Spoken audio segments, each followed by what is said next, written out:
প্রশ্ন করি, যদি আজ আপনার ব্যাংক অ্যাকাউন্টে কোটি কোটি টাকা চলে আসে, তাহলে কি আপনি নিশ্চিত বলতে পারবেন যে আপনার জীবনে আর কোনো দুঃখ থাকবে না?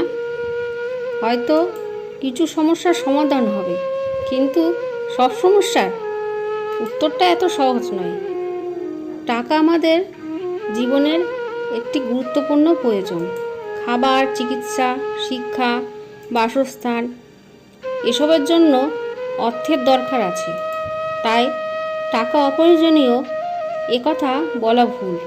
কিন্তু টাকা আর সুখ এই দুটি শব্দ এক নয়। আপনি নিশ্চয়ই দেখেছেন, অনেক ধনী মানুষই মানসিক অশান্তিতে ভোগেন।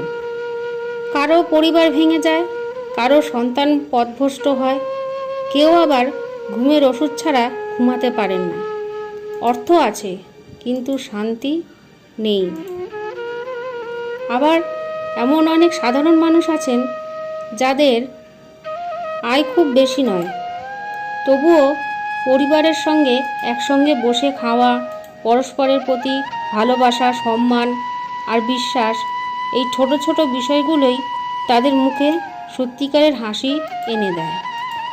আসলে টাকা আমাদের স্বাচ্ছন্দ্য দিতে পারে, কিন্তু সম্পর্ক কিনতে পারে না।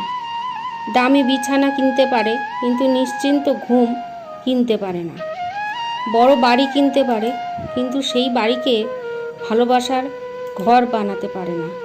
অনেক মানুষের ভিড় জোগাড় করতে পারে, কিন্তু একজন সত্যিকারের আপন মানুষ কিনতে পারে না। আরেকটি বিষয় মনে রাখা দরকার, যখন টাকা জীবনের লক্ষ্য হয়ে যায়, তখন মানুষ অনেক সময় সম্পর্ক, সততা, স্বাস্থ্য এবং মানসিক শান্তির মূল্য দিতে শুরু করে।